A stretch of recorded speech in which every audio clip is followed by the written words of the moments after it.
Яңалыклар чыгарылышы үз эшен башлап җибәрде. Студияда Лилия Гатина алга кайбер темалар турында кыскача. Алтын ягулык шоулар бензин бәясе артуга зарлана. Моның сәбәбе нидә? Дүрт аяклы дустың турында кайгырты яр шолыда йорт хайваннарын котыруга каршы вакцинацияләү дәвам итә. Алтын ягулык шоулар бензин бәясе артуга зарлана. Автомобильчеләр сүзләренчә, бакны тутырып ягулык салу шактый кыйммәткә төшә. Кайбер көннәрне ягулык салу станцияләре эшләмәскә дә мөмкин. Бу хәлгә хезмәттәшем ачыклык кертергә тырышты.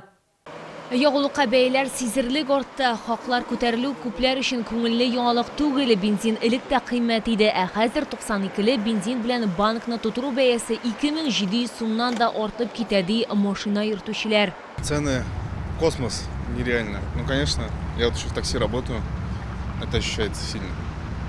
Сколько раньше было, сколько сейчас стало? Я уже не помню, 52 последнее, что помню. Сейчас уже 58. Ну, может, даже сейчас больше уже, не помню. Как-то очень сильно он подорожал, я могу сказать. И прям, знаете, как на дрожжах. То есть вчера такая цена, сегодня уже такая цена. И вот разница в недельке 2-3 там прям ощутимо. Росстат мәгълүматлары буенча 21 октябрьдан 27-сенә кадәр бер атна эчендә ягулык илнең 69 төбәгендә кыйммәтләнгән. Хаклар үсеше уртача 1 литр өчен 25 тиенне тәшкил итә. Барыннан да күбрәк ягулык бәясе Алтай һәм Тыва республикаларында арткан. Шул ук вакытта Россиянең 9 субъектында бензин хакының төшүе теркәлгән. Раньше на 1000 рублей заправлял почти 20 литров, а сейчас я заправляю 15 литров. 92 экстрим. Как бы существенно. То ли заправляешься на 3 и ездишь сколько-то, или на 3 заправляешься и 2 дня ездишь. Разница есть. Бәяләр арту автомобильчеләр соңгы атналарда очрашкан бердән-бер проблема түгел. Кайбер ягулык салу станцияләре бер көн эшләп, бер көн ял итү графигына күчкән. 2 недели назад мы заправлялись где-то по 56 копейками, то сейчас не угадаешь, когда работает, когда нет. Я вот буквально неделю назад проездила там полгорода, объехала, чтобы найти заправку, где заправиться. Ну, сейчас уже, по-моему, 59 стоит. Шулай ук ягулык салу станцияләрендә кайбер көннәрдә чиратлар барлыкка килә. Бу хәлләр нәрсә белән бәйле булуы билгесез. Машина йөртүчеләр бәяләр тагын да артыр да бензин барысына да җитмәс дип борчыламы, яисә ягулык салу станциясе ябылыр дип шикләнәме? Без бу хәлгә ачыклык кертү өчен Чаллыны ягулык белән тәэмин итүче 3 ире компаниягә рәсми сорау җибәрдек. Әлегә җавап көтәбез. Лилия Гатина, Яна Вальдю, Тимур Сафронов, яңалыклар. Бик куркыныч, яршалда йорт хайваннарын котыруга каршы вакцинацияләү дәвам итә. Бу хайваннарны гына үлемгә китерә торган авыру түгел. Аны кешеләр дә шулай ук юктырырга мөмкин. Әгәр оператив рәвештә медицина ярдәме сорап мөрәҗәгать итмәсәң, дәвалауны мөмкин булмаячак. Куркынычны бер генә ысул белән бетергә мөмкин. Хайванга прививка куярга, диләр ветеринарлар. Исегезгә төшерәм, быел республиканың кайбер районнарында котыру авыру очраклары ачыкланды. Торак пунктларда 2 айга карантин кертелгән. Бүген хезмәттәшем дәүләт ветеринария берләшмәсендә булды һәм ныклы иммунитеты башланганда йорт хайваннарына вакцинациянең ничек узуын белде. Ева Пожидаева ветеринар клиника мөдире, шуңа күрә ул котыруның никадәр куркыныч һәм мәкерле авыру икәнен ишетеп кенә белми. Аның сүзләренчә, аннан бар тик вакцина ярдәмендә генә сакланырга мөмкин. Шуңа күрә процедурага ул 2 яшьлек той-пудель токымлы белканы алып килгән. Иммунитет вырабатывается хороший, стойкий после вакцинации и дает 100% защиту от заболеваний, даже если собачку покусает какое-то непривитое животное.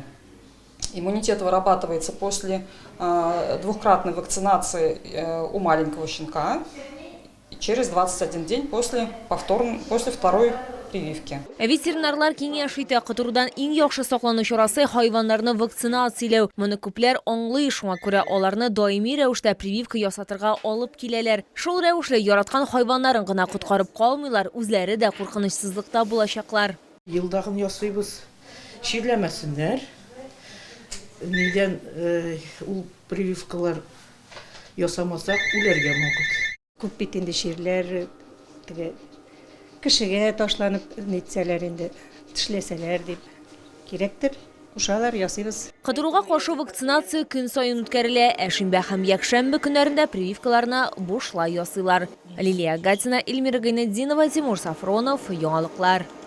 Бәхетле балачак өчен гаиләдә яшәргә һәм тәрбияләнергә мөмкинлек өчен рәхмәт. Шалда тәрбиягә бала алган гаиләләр өчен Йөрәкләр берлеге фестивале узды. Фестивальнең оештыручысы балаларның гаилә коруына ярдәм итү үзәге. Чара 2018 елдан бирле үткәрелә һәм бөтен Татарстаннан гаиләләрне берләштерә. Аларның кайберләре белән безнең төшерү төркеме аралашты. Бу Ходай Тәгалә шушылай кушкандыр инде безгә. Балаларым үзләре үсеп чыгып киткәннән соң менә шушы адымга бардык инде без. Йөрәкләр берлеге чарасы уңай тәрбиягә бала алган гаиләләрне хөрмәтләү, иң яхшы гаилә традицияләрен ныгыту максатларында үткәрелә. Харисовлар гаиләсе чарага чакырылган гаиләләрнең берсе. Шаугыр килеп яшисебез килде. Башта бер генә бала алып үстердек тә, аннан менә шушылай без үзебездә зур гаиләдә, минем иптәшем 10 балалы гаиләдә, мин үзем 5 балалы гаиләдә. Без бик иртә әтидән калдык, бәлки менә шушы да сәбәп булгандыр инде. Бүгенге көнгә хәтле балалар берсе поддерживать итәләр, финанс ягыннан да. Үземнекеләр аларны шундый итеп кабул иттеләр. Бу минем генә решение кебек түгел. Безнең гаиләбез бүгенге көндә бик тату. Безнең Актаныш районында барлыгы бүгенге көндә инде 5 гаилә, анда 17 бала безнең тәрбияләнә. Алар белән көндәлек сөйләшәбез. Безнең үзебезнең группабыз бар, яңалыкларын шунда җибәрәбез. Алып килүдә дә бүгенге көндә безнең хакимият башлыгына зур рәхмәт. Алар безгә машина биреп, без аларны үзебез алып килдек. Бәйрәмнәр үткәрәбез. Елына ким дигәндә 3-4 тапкыр күрешәбез. Яңа ел бәйрәмнәре белән безне алда көтә. Алла берсә балаларны сөендерәбез. Фестиваль Шоллы, Әгерҗе, Актаныш, Алабуга, Мамадыш, Менделеевск, Минзәлә, Мөслим, Түбәнкама, Тукай районнарын кулачлады. Фестивальнең оештыручысы балаларның гаилә коруына ярдәм итү үзәге. Мы очень тесно взаимодействуем с Центром содействия семейному устройству. Взаимодействие оно начинается с момента выявления ребенка, потому что именно в Центре содействия у нас хорошо работает школа приемных родителей, которая и готовит граждан, семей к приему таких детей. Я считаю, это особые дети, пережившие трудную жизненную ситуацию. Бүгенге көндә яр Шоллыда 400-дән артык бала ата-ана тәрбиясеннән мәхрүм. Наше мероприятие традиционное, оно проходит с 2018 года. Ежегодно мы меняем формат. Меняются участники программы, меняются почетные гости, но остается одно незыблемым. Это всегда приемные семьи. Ежедневно мы оказываем помощь. Помощь самого различного характера. Это социальная, юридическая помощь и психолого-педагогическая. Фестивальдә катнашучылар өчен чәй өстәлләре оештырылды. Шулай ук тәрбиягә алган һәр гаиләгә һәм районның опека һәм попечительлек органнары җитәкчеләренә чәчәкләр, рәхмәт хатлары һәм кыйммәтле бүләкләр тапшырылды. Лилия Гатина, Тимур Сафронов, яңалыклар.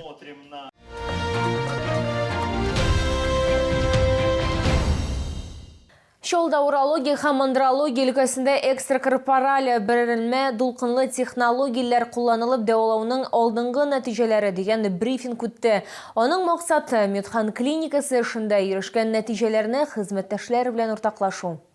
Брифинг инновацион экстракорпораль берилмә дулкынлы терапия методикасын үстерүгә зур өлеш керткән өчен баш табибка таныклык тапшыру белән башланды. Умар Хаят Роспатентта теркәлгән үзенчәлекле беркетмәләр булдырган. В практике я начал применять его, конечно, в 2018 годах, когда уже доступны было этих аппаратов в нашей стране. Әлеге терапияның өстенлеге булып наркозсыз һәм хирургик ысулларны кулланмыйча дәвалау тора. Брифингта катнашучылар сүзләренчә, берилмә дулкынлы терапия куркынычсыз, югары нәтиҗәле һәм пациентларга 1-2 процедурадан ук терелергә ярдәм итә. Физический принцип, который реализуется в этом методе, это создание ударной волны с высокой энергией, которая потом проецируется в те области, где есть, условно говоря, кальцинаты, которые сопровождают хронический простатит. Мондый тәэсир вакытында организмның эчке көчләре активлаша, ул чир белән мөстәкыйль көрәшә алады. Россия Фәннәр академиясе вәкиле. Урологиядә берилмә дулкынлы терапия хроник простатит, пирония авыруларын, мәни бизе аденомасы, эректиль дисфункцияны дәвалаганда кулланыла.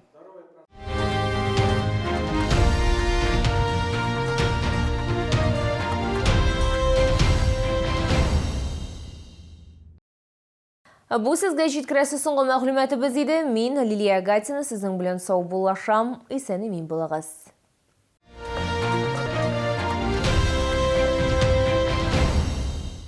Варикоз, проблемы с венами, сосуды на лице, купероз. Медицинский центр флебологии поможет. Большой штат сосудистых хирургов, проктолог, невролог, специалист по диабетической стопе, ультразвуковая диагностика. Здоровые сосуды – наша забота. Одежда для всех есть. Каждому свой стиль. А после шопинга на Эко-базар свежие продукты, фермерская натуральная еда. ТЦ «Автозаводский», ТЦ «Тулпар», Эко-базар. Стиль и вкус для всей семьи.